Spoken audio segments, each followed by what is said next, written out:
So here's how I've look. I think people have kind of been unfair to Carson Wentz. You love Carson Wentz. I don't love him, but I think there's been some BS regarding his like talent level because when he was an Eagle, obviously injuries kind of changed things, but there was a point where he was 11-2, 33 touchdowns, 7 ints, and people were talking about him being an MVP. He And was then MVP voting favorite. Big Dick Nick came in and stomped Tom Brady out. And then I think because they draft Jalen Hurts that the following year, They did. so I think that can get in somebody's head, especially when you're coming back from an injury. Am I the same guy I used to be? And he's missed games and 3-8-1. That's not good. 9-8-0. Went to so when he went to the Colts, that wasn't a very good team, but was 27 touchdowns, 7 interceptions, and people were like, he sucks. Like that's a almost 4-1 INT TD ratio.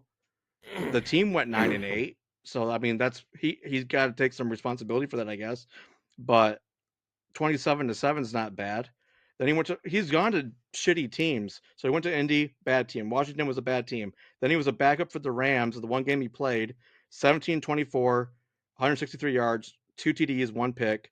And then last year, he started one game, and I think that was the end of the year because they're resting guys, right? That was when they got murdered by Denver. It was like 38-0 or some shit. So bad situation. He's not playing with starters. I'm taking the Vikings because their defense is still better than the Bengals. I don't think anybody disputes that. Jake Browning looked great. I looked at some of the highlights, and I was watching a lot of shit because of the Brian Tom situation. And I love when backups come in and they're not timid. He was throwing that thing all over the fucking place and connecting with T. Higgins and Jamar Chase and some other rookie that he's not a rookie, but he connected with another rookie receiver that his first NFL catch was a touchdown. And then they also showed him on the sidelines talking to guys like he's like, hey, get sex. I got to go through my protection thing. So he's prepared. Um, I like them, but I think that the defense is going to be more of an issue than the Jags defense was, especially with Brian Flores with all these crazy blitzing patterns and schemes he Yeah. runs. So I like Carson Wentz with Justin Jefferson and Jordan Mason and Hawkinson more than I like Jake Browning. with Yeah. With Chase Brown, maybe. So long story short, Vikings. Okay. So, I'm the king of the Wentz discourse, right? And this is not a Wentz podcast. However, we came up with that fun fact that he played for 6 different teams in 6 different seasons, only guy to ever do it, right? Injuries, all that kind of stuff. Like, you're pulling up, like, his record or whatnot, and he's like, hey, he was on some mediocre teams and he had okay seasons, right? You ever hear the adage, like the old adage where like, if somebody's like, man, like I was getting my coffee and this dude was like an asshole, right? And then like, I go to work and there's so many assholes there. And then like after work, I'm out at the bar and there's all these assholes there. And it's like, eventually you have to look at the variable, like maybe you're the asshole. If everybody you run into you think is an asshole, you're the asshole. Carson Wentz's issue has never been talent. Yes, there's been dips and injuries or whatnot, but he's always been a locker room issue, right? He's always been, yeah, a lot, and that's exactly why. I honestly do believe that's why they ended up going with Hurts because Wentz was a better quarterback than Hurts, especially coming out of it, right? But there was a huge locker room presence, and he was super unhappy that they drafted a backup and all that kind of stuff. And I mean, you had a backup come in and win the Super Bowl for you. That's gonna mess with your head, right? That's gonna mess with your head. This is a battle of coaching. This is who I think's a better coach in the moment, and I think Kevin O'Connell and Brian Flores, like you said, are better coaches with getting the most out of their players in this instant. I'm going with the Vikings as well. I think Wentz is going to do enough to win. It's hard to bet against it. I'm not super confident about it, but I do think the Vikings are going to win. So I'm glad we can align with this. Two things. Yes. Go ahead. Finish what you're doing. Carson Wentz rushing touchdown. Put it on your parlay. So first thing, do you happen to know any do you remember any stories like that came out about his like behavior or like fucking There were a few things about like Brandon Graham kept kind of leaking stuff to the media about how there was a division in the locker room, and Wentz kind of made kind of made it uncomfortable with almost having people draw lines, you know, and then like so you have to imagine the personalities or whatnot because you know how Hurts conducts himself, right? Well, He's so from I the was gonna school ask, to is this say that pre or post Hertz? this is post Hurts. So as far as I know, Wentz was a liked commodity in the locker room, you know, 16 and 17, you know, and it really all started coming out when he got injured, and then the team happened to go win the Super Bowl without him, and then they got rid of Foles, and then they drafted Hurts, and it just like it was always that kind of air, and that's when I heard things started going murky, right? Okay, so my second thing was yesterday you were kind of glazing Aaron Rodgers a little bit. A little bit. A I little tended. bit. And I think everybody, because this is when he hadn't like let us know too much about him. Everybody in the world, I think, football fans, when they're being honest, whether they, are like an NFC North fan that hates him, if you're a Bears fan, for example, you always respected Aaron Rodgers and always felt like the Had to. organization was fucking up by not drafting him a first round receiver, and then they draft Jordan Love, and he was pissed. You know what I mean? And that was kind of, I think, the fracture where like the Mm-hmm. cracks began to show, and he was on his way out. But everyone was pro Rodgers. Like the Packers fucked that up.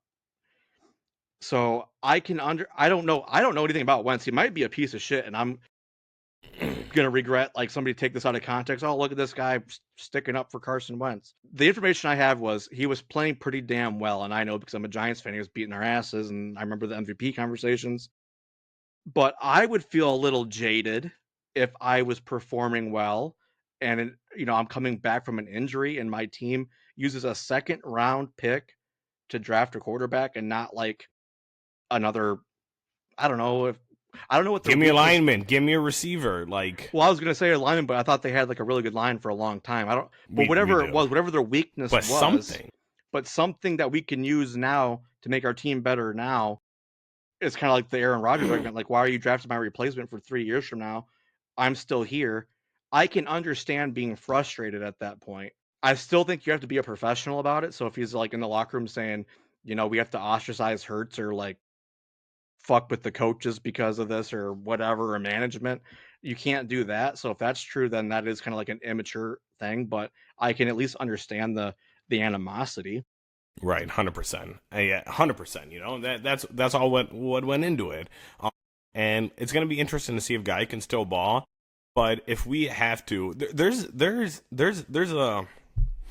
an angle here that we can try and develop over the season, just as we ramble and improv and banter and stuff. But there might be a chaos pick here. There might be a chaos pick here, and if we're leaning into the chaos as we tend to do, how incredible if Wentz comes out I'm 415 reading your yards, three mind. I'm reading your touchdowns. mind. I had the same thought because I hate cutting you off. Go ahead, finish.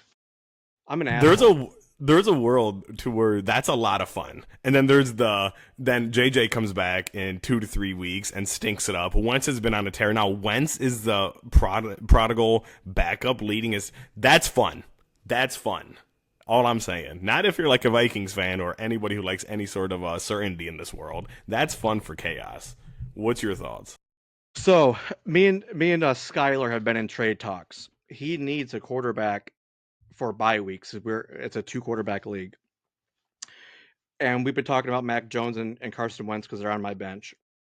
And he sent me a trade: uh, Carson Wentz, uh, Judkins, and Kyle Williams, and a first for like BTJ and a third. Because we were talking about Mac Jones, or I was sent him Mac Jones, RJ Harvey, Calvin Austin in a first for BTJ and a third, and he countered with that. And in my mind, I was actually in the process of sending this thought to him. I was like, I understand in the trade that Carson Wentz is a fucking what? I'm an idiot. He's a fucking I'm stupid. Is a rental. I was thinking about the word rental. You're not Yep. going to start him. He's only there for the bye week, and we don't even know how long McCarthy's going to be out. We just expect a high ankle sprain, 2 to 3 weeks maybe. Um, but I was like, what if Wentz lights it up, and they're like, we're going to keep this going, or we put McCarthy back in and he sucks because Sam Darnold was amazing last year. And I was thinking, like, Carson Wentz was an MVP candidate before. I think he's been scapegoated in different plays. I think the Indianapolis thing was crazy because he had good numbers. The team made a lot of interesting had interesting issues, but Mm-hmm. I think they're pissed off because like the play to possibly get them in the playoffs was interception, and they're only focusing on that one turnover, sort of the totality of the fucking season. Mm-hmm. But I was like, what if because we're not very high on JJ McCarthy. What if Wentz does well enough for where they're winning and the offense looks in rhythm and everyone's happy and excited and Jefferson's getting the ball and I love it JJ's a for rookie on a chaos. rookie contract, so you don't have a ton invested into him. You can kind of cut your losses and he becomes like the backup or tradable. Your cart before horse, but there's a world where this happens. I'll be watching. I'll be watching. McCarthy has looked pretty bad. And he's also had the meniscus tear or whatever last year, and he's hurt his second game. He doesn't look good when he's playing and he's healthy. And Wentz has a little baller in him, I think. And so that was the thought. I was like, what if I trade him fucking Wentz? And then Wentz just never has to go to a backup role again. He just becomes the Vikings quarterback for the next couple of years. Costume bit. That's That's what a I fun was thinking narrative. about. That's the chaos pick right there. Yeah, That's the chaos pick. We're Vikings moving win. on.